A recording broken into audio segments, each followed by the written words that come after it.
Hello बच्चों। अब हम कराने वाले हैं एक्सरसाइज हमारी 6.2 of M L Agrawal ISC class 11th की। ठीक है ना। मैं question number 1 and 2 first and second में इंट्रोडक्शन में कर लिया हूँ। तो अगर आपने इंट्रोडक्शन नहीं देखा तो आप इंट्रोडक्शन में जाके इन दोनों क्वेश्चन को देख सकते हैं। हम अब सीधे थर्ड वाला क्वेश्चन करूँगा और सारे क्वेश्चन जितने भी हैं अब इसमें मैं स्टेटमेंट नहीं लिखूंगा, सीधे प्रूविंग करूंगा। ठीक है, क्योंकि बहुत सारे क्वेश्चंस है और अगर मैं स्टेटमेंट लिखता रहा तो फिर तो टाइम हो जाएगा, बहुत बहुत टाइम लग जाएगा इस एक्सरसाइज को कंप्लीट कराने में। ठीक है ना। तो आप स्टेटमेंट लिख लेना। ठीक है, स्टेटमेंट लिखना बहुत इंपॉर्टेंट, मैं अभी भी बता रहा हूँ। स्टेटमेंट के नंबर मिलेंगे। ठीक है, तो स्टेटमेंट लिखना मत भूलिएगा। अगर आपको स्टेटमेंट लिखना नहीं आता तो आप इंट्रोडक्शन में जाइए, इंट्रोडक्शन में देख लीजिए स्टेटमेंट कैसे लिखा हुआ, मैंने बिल्कुल तरीके से बता रखा, तमीज़ से बिल्कुल। ठीक है, चलो क्वेश्चन नंबर 3 स्टार्ट करते हैं अब यहाँ पे। ठीक है ना। तो स्टेटमेंट जरूर लिखना, मैं स्टेटमेंट नहीं लिख रहा हूँ, पहले भी बोल रहा हूँ आपको।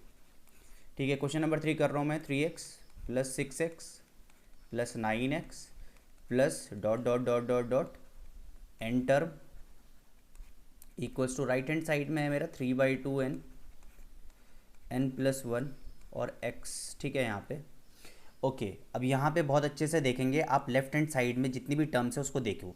ये देखो 3, फिर 6, फिर 9, फिर 12 होगी, फिर 15 होगी।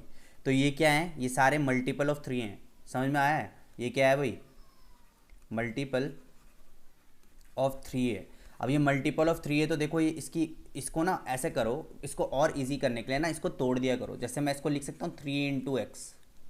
अब यहाँ पे देखो मैं इसको क्या लिख सकता हूँ 3 × 2x। इसको लिख सकता हूँ 3 × 3x। ठीक है ना। अभी जो n टर्म होने वाली है ना, यहीं पे धोखा है बच्चों बस। अब यहाँ पे ना आप इसको n ले लेते हो और यहीं पे आपका क्वेश्चन गलत हो जाता है। तो पहले आपको सीरीज़ देखनी है।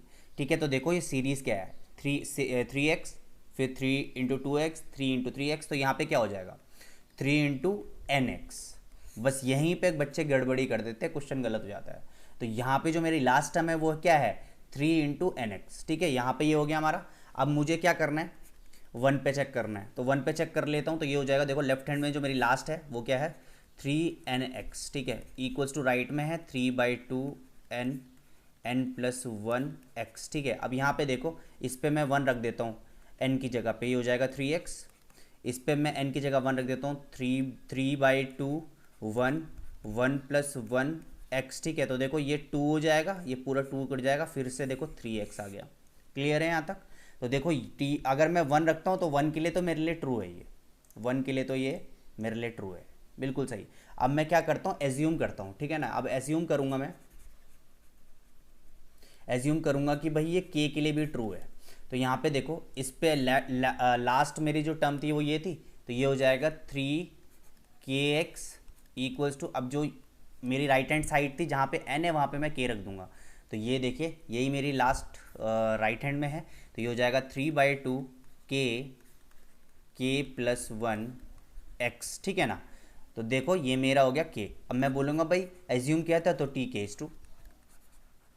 मैं अभी भी बोल रहा हूँ आपको, स्टेटमेंट अगर नहीं आता इंट्रोडक्शन में जाइए, आई बटन पे मैं लिंक दे रहा हूँ इंट्रोडक्शन का, वहाँ से देख लीजिए पूरा इंट्रोडक्शन, आपको तमीज़ से करना आ जाएगा कैसे करना है। बिल्कुल ठीक है, यहाँ पे मैंने कर लिया। अब मुझे जो मेन काम है भाई tk+1 प्रूफ करना है, भाई यही तो है मेन। यहाँ तक तो कोई भी कर लेता है ना। अब ये मेन है, बहुत इंपॉर्टेंट, यहीं से हमारा प्रूविंग शुरू होता है। अब देखो देखो कोई भी टर्म होती है ना, तो अगर मुझे k+1 निकालना है तो इससे पहले ऑब्वियसली बात रहा होगा कि भाई k रहा होगा।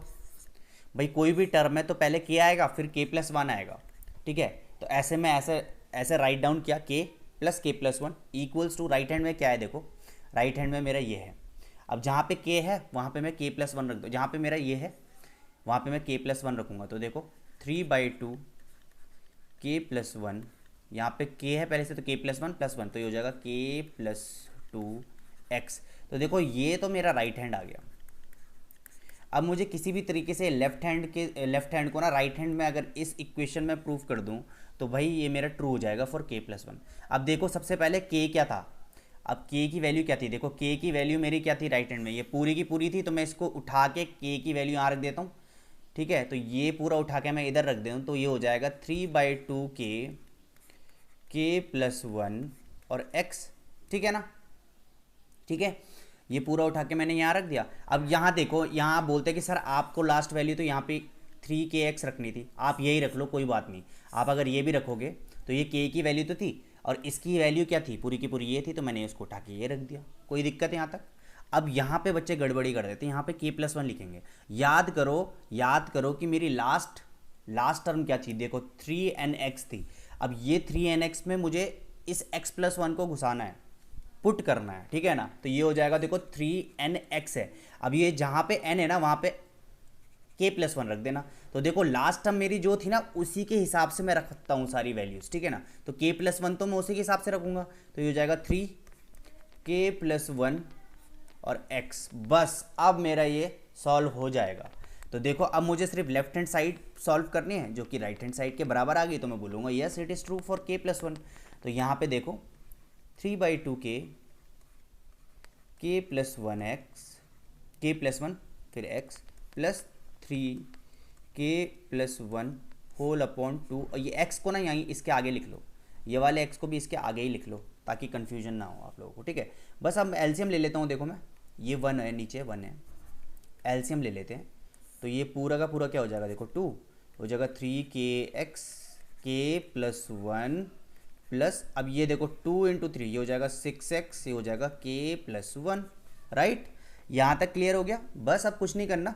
अब देखो k+1 कॉमन ले लिया मैंने और ये देखो क्या बचा है यहाँ पे 3kx + 6x होल अपॉन 2। क्या बात है। अब यहाँ पे देखो इस दोनों टर्म में देखो kx कॉमन है, तो मैं ये ले लेता हूँ k+1। और अगर मैं इसमें अगर मैं 3x को कॉमन ले लेता हूँ, देखो 3x को अगर मैं इन दोनों में से कॉमन ले लिया तो क्या आ गया k+2 होल अपॉन 2। अब देखिए ये बिल्कुल एग्जैक्टली सेम नहीं है, राइट हैंड के बराबर में नहीं है, देखो ये, तो ये देखो ये बिल्कुल सेम हो गया जो मेरा राइट हैंड में था, और यही मुझे प्रूफ करना था, देखो बिल्कुल सही। तो देखो यहाँ तक मैंने प्रूफ कर दिया। अब आप ये पूरा स्टेटमेंट जो है वो आप आराम से लिख लेना, ठीक है। स्टेटमेंट मैं नहीं लिख रहा हूँ क्योंकि बहुत सारे क्वेश्चंस कराने हैं, तो स्टेटमेंट आप मैं बार बार इसलिए बोल रहा हूँ, स्टेटमेंट बहुत इंपॉर्टेंट है। अगर आपको स्टेटमेंट लिखना नहीं आता तो प्लीज़ आप डिस्क्रिप्शन में जाइए, वहाँ पे लिंक है, और आई बटन में जाइए, वहाँ पे भी लिंक है इंट्रोडक्शन का, वहाँ पे मैंने पूरा बताया डिटेल से। तो हर क्वेश्चन में मैं अब आपको हर क्वेश्चन में मैं आपको ना सीधे प्रूविंग बताऊंगा, ठीक है ना। तो आप उसको अच्छे से करना है और स्टेटमेंट आपको खुद लिखना है, ठीक है। चलो आगे बढ़ते हैं हम नेक्स्ट क्वेश्चन पे।